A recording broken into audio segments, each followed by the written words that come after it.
A very good morning to all of you. Now today we will try to understand the SR flip-flop. Now the flip-flop is a device which will store only one bit of information. Either it will store logic 0 or it will store logic 1. Now you can see that this SR flip-flop will be having two input pins, that is the set pin or the reset pin. Now similarly there is one output, and so you can see here there are two outputs, but the Q bar is the inverted version of your output. Suppose if you put 1 at the output, then you will get 0 at the inverted one, and if 0 is there, then Q bar will be equals to 1. Now this SR flip-flop will run only on the application of the clock signal. So the clock signal which you are providing it to the SR flip-flop, it will be either positive edge triggered or the negative edge triggered. Suppose if your clock signal is going from logic 0 to logic 1, it means that it is moving in the forward direction, or you can say that it is moving in the positive direction. So then you can say that one is a positive edge trigger. Now similarly, if your clock signal is going from the logic 1 to logic 0, it means that your clock signal is going in a negative direction, that is in the reverse direction. So in that case, you can term it as the negative edge trigger. We'll try to understand this in the open board also. So this is the symbol for the SR flip-flop. The symbol is quite simple and easy to understand. There is one set pin, then reset pin, Q and Q bar. So now here you can apply a universal formula. As you know that there are two variables. So if two variables you are having, then how many combinations you can have? There will be four combinations. The first one will be 0, 0. So what will happen if you provide logic 0 at set pin and logic 0 at the reset pin? Now you change the combination from 0, 0 to 0, 1, then 1, 0 and 1, 1. So we'll try to understand the output status for different combinations. So there is a truth table for the SR flip-flop. Now set means what? You are closing a switch. So when you are closing a switch, it means what will happen? Your signal will pass from input to output, and when the signal is passing from input to output, so there will be a output voltage. So output voltage means what? That is logic 1, or you can say plus 5. So Q will be equals to 1. So when S equals to 1 and R equals to 0, again I am repeating, when S equals to 1 and R equals to 0, your Q will be equals to 1. Now if you interchange your bits, that is when S equals to 0 and R equals to 1. R equals to 1 means what? You are resetting your circuit. So when you are resetting your circuit, it means what you are doing? You are forcibly making that switch to open. So when you are opening the switch, it means there will be no current flow from input to output, and you will not get any voltage. When you are not getting any voltage at the output, so there will be a 0, logic 0 you can say, at the output. So Q will be equals to 0 and Q bar will be equals to 1. So now just go through the truth table of the SR flip-flop. Now clock state is low. Low means what? You are not applying any clock pulse to your SR flip-flop, and the flip-flop will operate only on the application of the clock pulse. So when S will be equal to cross. Cross means what? Anything that is don't care term. R is again a don't care term. So it can be 0 or it can be 1. But you are not applying any clock signal. So when you are not applying any clock signal, that time output will be 0 and 1. Now the first combination. Now these are the four combination on the application of the clock pulse. So when the clock is applied 0, 0, when S equal to 0, R equal to 0, 0 and 1. When clock is applied when S equals to 0, R equals to 1, 0, 1, because you are resetting. Resetting means what? Output is 0. Just concentrate on this Q column. You are resetting, and here you are setting. Setting means what? Q will be equals to 1. Now this 1, 1, this is the forbidden state. I will try to understand this in using the open board. So to understand the SR flip-flop, we will take the truth table of NAND gate into our account. Now we can implement this SR flip-flop using the NAND gate also. But before implementing SR flip-flop using the NAND gate, first we'll have to understand the feature of the NAND gate. That where the NAND gate is more suitable and useful in digital application. So we'll try to understand the truth table for the NAND gate. So NAND gate means what? Not plus and. So there will be two inputs. It means two variables are there. So A dot B. So A dot B means what? AND gate. And then you apply inversion over it. So 0 0 means what? 0, then 0 1, then 0, then 1 0 0, and 1 1 will be equals to 1. Now this is the output for the AND gate. Fine. Now we have to find the NAND gate output. So just put the inversion over this A dot B. So when you are putting the inversion, it means what? 0 will turn into 1, then 0 will turn into a 1, 0 again it will be turned into a 1, and 1 will be converted into a 0.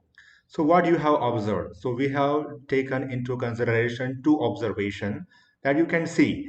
If any one of the input is low, you see, if anyone, in this case, both the inputs are low.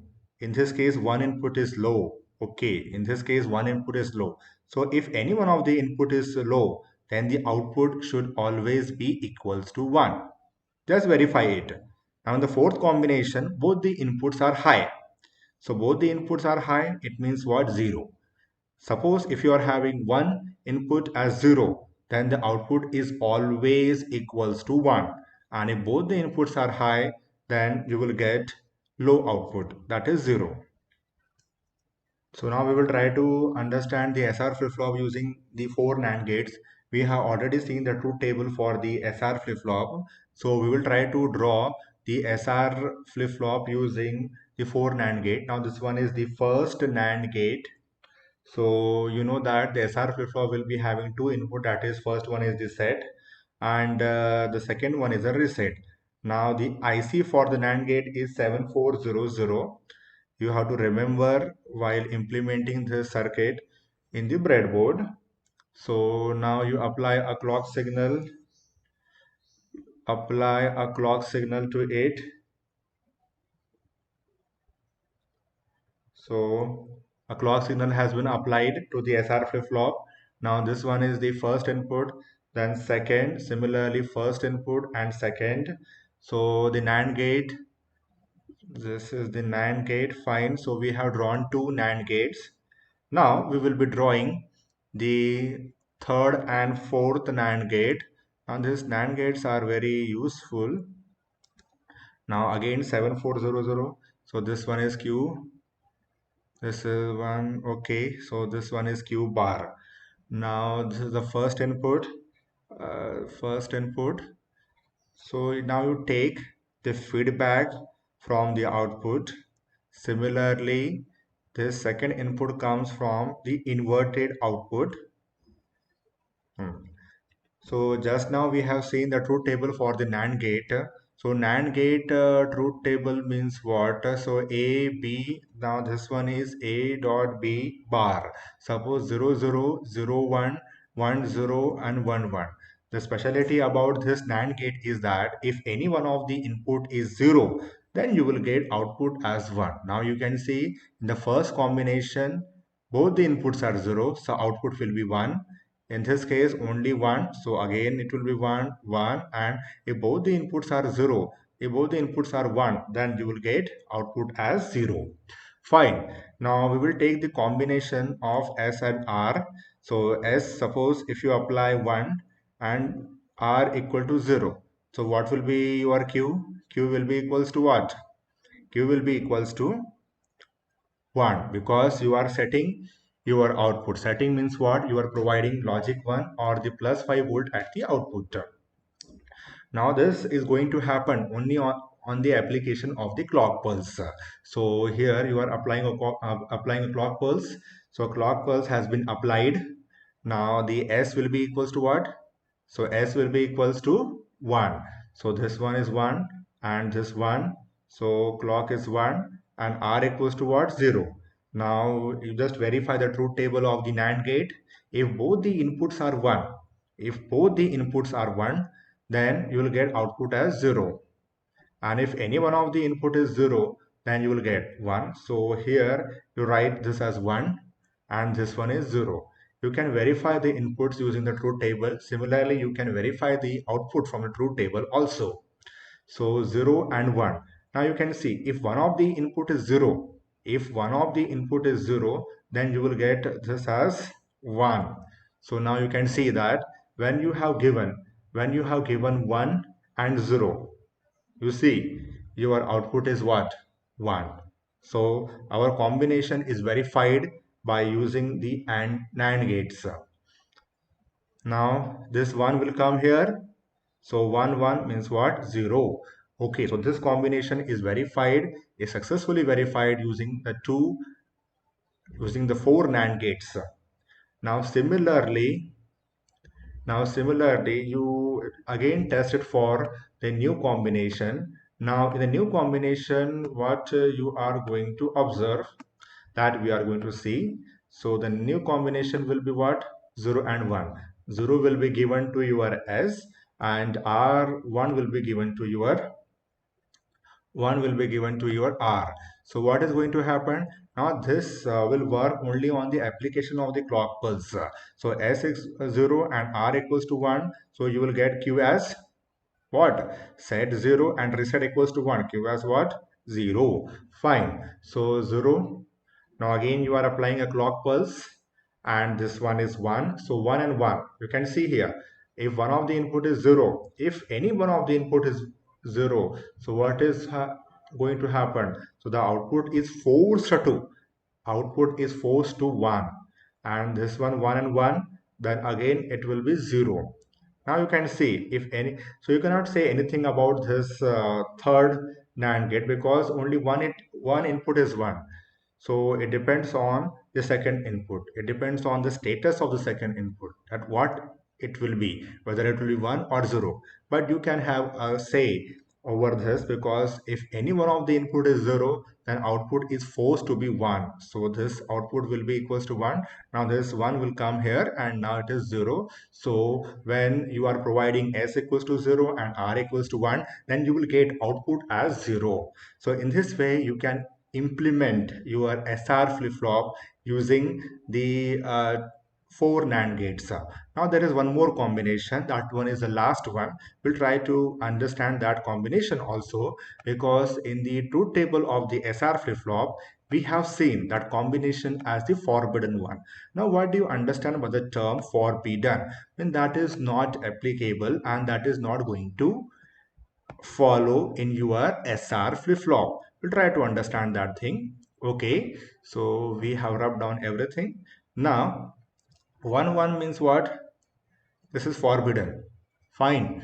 This one is forbidden. So now again you are giving 1 and 1. So 1 and 1, 1 and 1. So this one is 0. Both the inputs are 1. So the output should be 0 always. Again 1 and 1. So output should be 0 always. Now you can see. Now this will force your Q as 1 and this will force your Q bar as 1. And this is not possible because as I have already said that if Q equals to 1 then Q bar should be equals to 0. They are the inverted one. They are complement of each other. So now we have come to the window of Logic Circuit Simulator Pro. So we will try to drag the components from the component tool. So now here from this symbol we will try to drag the component. So when you click on this so there will be a set of element from where you have to choose. Now we are going to select our SR flip-flop because we have to implement the SR flip-flop and we will have to do the verification of it. Now we will take a clock signal. So for clock signal, it means what? Logic 0 for some duration, then logic 1 for some duration, similarly logic 1. It means that your clock pulse is oscillating between logic 0 and logic 1. So for that, we will use 1 Hertz signal. Now 1 Hertz signal is there. So you know that the SR flip-flop will be having two inputs. So for two inputs, we will take one, then second one. Okay. Now click on this. Now when you are clicking on the element, a green color come in the front. So when the green color come, you can drag this element anywhere in the window.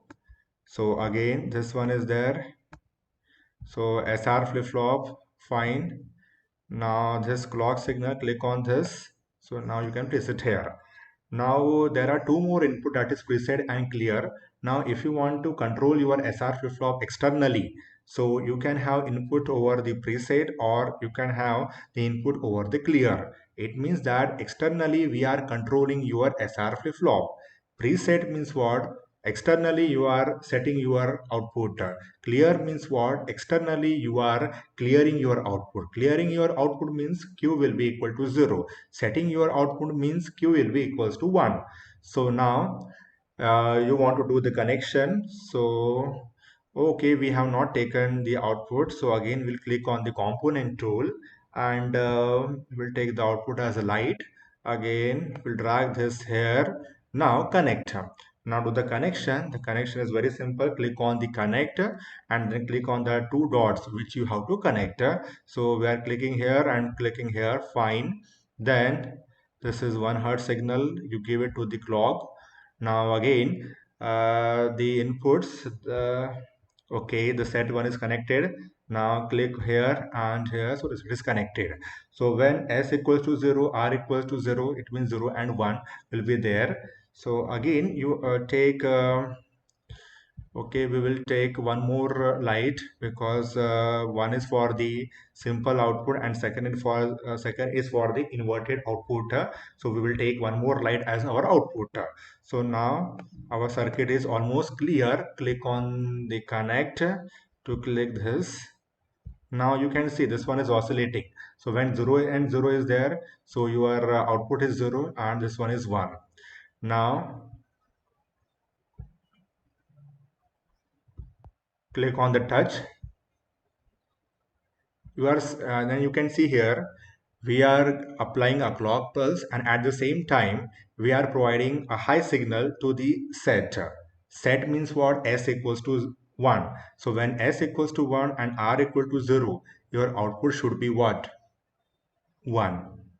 When your output is 1, so your inverted output will be equal to 0. Now this is off. Now you make this one on.